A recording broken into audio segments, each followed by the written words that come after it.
Assalamualaikum warahmatullahi wabarakatuh. Oke Mbah, lanjut lagi ke materi yang kedua. Di video kali ini kita akan membahas mengenai mencari high dan low yang valid. Jadi di part pertama itu kita sudah membahas mengenai pembentukan market structure ya, yaitu dari trending bullish, bearish, sideways ya, dan juga pullback atau reversal dari yang tadinya bullish menjadi bearish. Di situ Simbah juga sudah ada beberapa sepilan ya, di mana Simbah menggunakan external market structure untuk menentukan trennya, baik itu bullish ataupun bearishnya. Jadi di sini kita akan melanjutkan dari part pertama. Di video kali ini kita akan membahas atau mencari ya untuk menentukan high dan low yang valid. Karena saya yakin banyak nih teman-teman yang masih bingung karena ada komentar juga dari teman-teman tuh yang meminta untuk dibahas secara detail mengenai SMC atau minta untuk disederhanakan. Karena banyak yang masih bingung untuk mencari high dan low yang valid. Tetapi karena kemarin Simbah itu sempat jatuh sakit ya, jadi Simbah enggak apa namanya istirahat dulu lah ya, istirahat nggak bikin video ataupun trading, jadi baru bisa buat hari ini. Nah di sini Simbah akan coba untuk menyederhanakannya. Jadi pastikan ya teman-teman sebelum mencari high dan low-nya itu pastikan untuk memiliki patokan time frame terlebih dahulu. Jadi patokan time frame teman-teman untuk entry trading itu di TF berapa. Jadi harus bisa menentukan eksternalnya terlebih dahulu. Kalau misalkan nih sebagai contoh ya. Sebagai contoh Simbah di sini eksternalnya pada H1. Berarti untuk konfirmasi entry-nya, konfirmasi entry lagi. Konfirmasi valid low-nya itu kita turunin 2 time frame di M5. Itu sebenarnya sudah sempat ya Simbah bahas di beberapa bulan yang lalu, yaitu untuk konfirmasi entry, yaitu tandai area penting di area order block di H1. Lalu untuk cari konfirmasi entry di M5 itu sempat Simbah buatkan videonya. Tetapi yang agak berbeda di sini, untuk konfirmasinya itu konfirmasi untuk valid high ataupun valid low. Ya, kalau di video yang sebelumnya itu kan untuk konfirmasi kita entry posisi. Kalau di sini untuk konfirmasi valid high atau valid low. Ya, secara konsep garis besarnya sih sebenarnya sama, Mbah ya. Karena yang Simba jelaskan di video sebelumnya itu ya kita ngambilnya dari market structure ini tadi. Cuman ya mungkin banyak orang yang nggak ngeh ya. Nah oke, di sini kita langsung saja Mbah ke TKP ya daripada kebanyakan ngomong nanti malah nggak selesai-selesai. Oke, ini teman-teman kalau lihat market seperti ini pasti bingung ya. Ya, pasti bingung. Ini mana high-nya, mana low-nya ya. Nah, karena pergerakannya kan datar seperti ini ya. Ini kalau kita pakai kacamata daily sebagai external structure-nya ya untuk low-nya di sini, high-nya di sini, Mbak. Ya. Low-nya di sini ya, ini. Aduh tuh. Ini low, ini high. Ini untuk external daily dan H1 ini sebagai internalnya, ya. Jadi ini low, ini high. Tetapi karena yang kita pakai ya, eksternalnya itu di H1, maka kita cari konfirmasinya itu di M5 untuk memvalidkan high dan low-nya. Simple sebenarnya, Pak. Oke, jadi di sini kita langsung cari high dan low-nya saja, Mbak. Nah, ini tak tandai terlebih dahulu biar enak. Ini sambil teman-teman tebak ya, dimana untuk high dan low-nya. Ini merupakan high apa low-nya. Lalu ini high-nya. Ojo lali karo di sambil ngopi, Mbah. Ben lebih nyaman. Oke, lanjut yang lain lagi di high low high gini. Oke. Lalu ini lagi mana?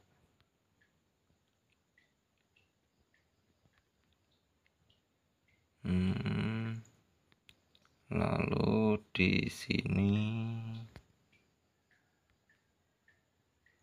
Oke. Lalu di sini. Ini tipis banget ya, Mbak ya. pergerakan high dan low-nya itu kecil-kecil ya. Kecil-kecil banget.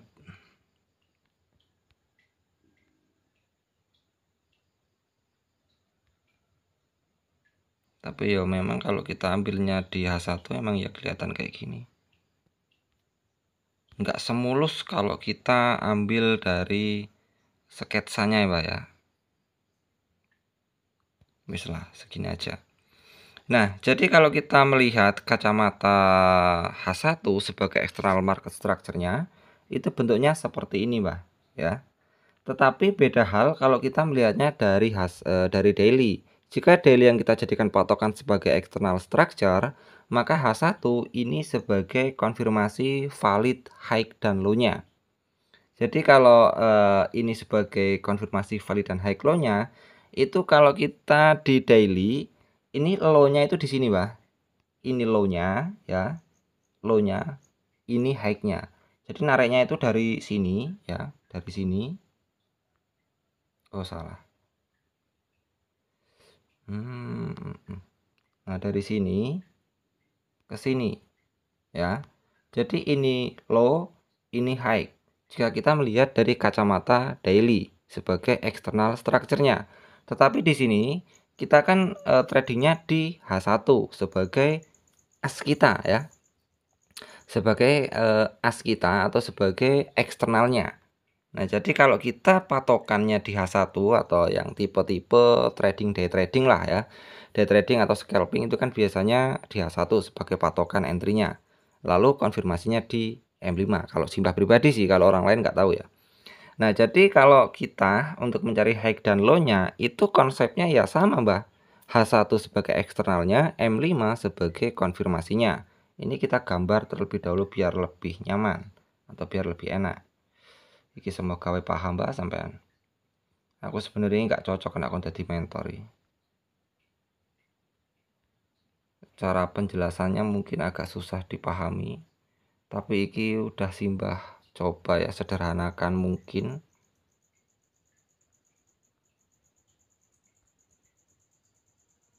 Wis lah samene wae.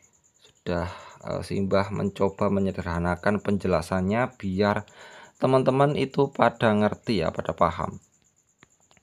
Jadi ini merupakan low, high, higher low, higher high, higher low, higher high, lalu low, lalu di sini lower high, lower low, ya. Nah, jadi ini kok bisa valid high, Mbah? Ini bisa valid low, valid high, valid low itu konfirmasinya itu seperti apa?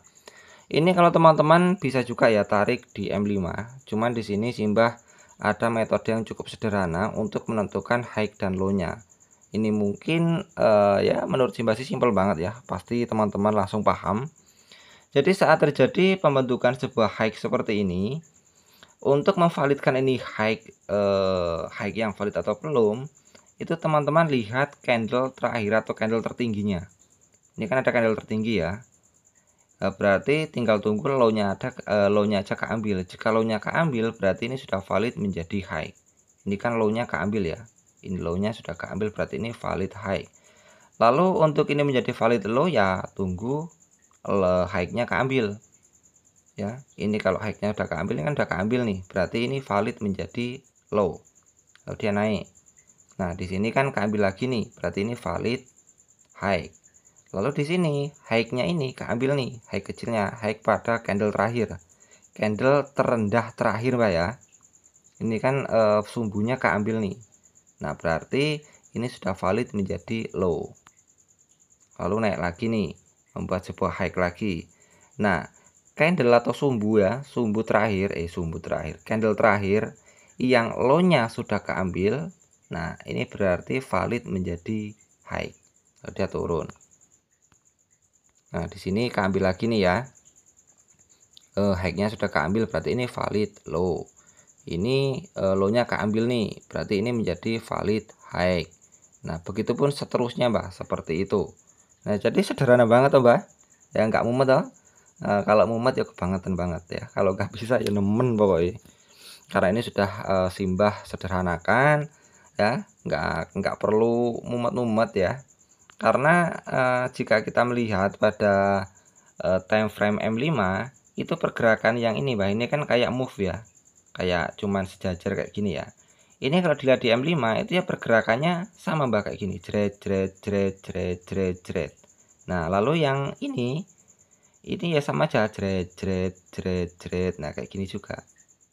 Nah, seperti di kacamata daily misalkan. Nah, ini kalau di daily Mbah ya, yang jret seperti ini, yaitu pergerakannya sama kayak ini, srit kayak gini. Cuman candle candle candle candle candle candle kayak gini, jret kayak gini. Cuman karena di H1 jadi bentuknya gini, jret jret jret jret jret. Nah, jadi kunci dari market structure itu adalah patokannya sampean itu mau trading di time frame berapa. Jika di time frame H1, ya wis kayak gini aja konsepnya. Untuk mencari high dan low-nya. Ini low, ini high, keambil berarti ini valid. Turun lagi low, ini keambil berarti ini valid ya. Cuman tarik kayak gini doang. Nah, jadi gimana Mbah? Sudah paham apa belum untuk materi kedua ini untuk menentukan high dan low-nya? Jadi sangat sederhana banget ya untuk menentukannya. Yang penting teman-teman punya patokan eksternalnya itu di mana, internalnya ya lompat 2 time frame atau menggunakan ya seperti inilah, kurang lebihnya seperti ini Mbah. Jadi ya kalau melihat ya market ya seperti ini kan uptrend. Lalu ini sudah keambil nih ya. Sudah keambil berarti ini membentuk sebuah change of character Mbah ya. Ini kan low terakhirnya sudah keambil. Ya, berarti membentuk sebuah change of character. Atau jika kita tarik garis trendline yang kita menggunakan metode SNR ya. Kita tarik garis trendline seperti ini ya, tarik dari sini ke sini. Ini kan sebuah jebol trendline ya. Berarti menandakan bahwa market itu akan berubah arah yang tadinya bullish menjadi bearish. Kalau ilmu SMC ya sudah membentuk sebuah change of character di mana low terakhir itu sudah keambil. Berarti ada potensi market untuk condong turun ya setelah terjadinya perubahan arah. Oke, seperti itu saja Mbak ya. Semoga teman-teman paham dengan materi Simbah hari ini. Karena menurut Simbah sih sudah Simbah sederhanakan sesederhana mungkin. Kalau yang belum paham ya diulang-ulang meneh lah Mbah ya. Tapi kudune yo paham sih ya. Soalnya iki wis enak banget, Mbah. Aku li ngajari. Oke, Mbah, salam dari saya, Simbah Info.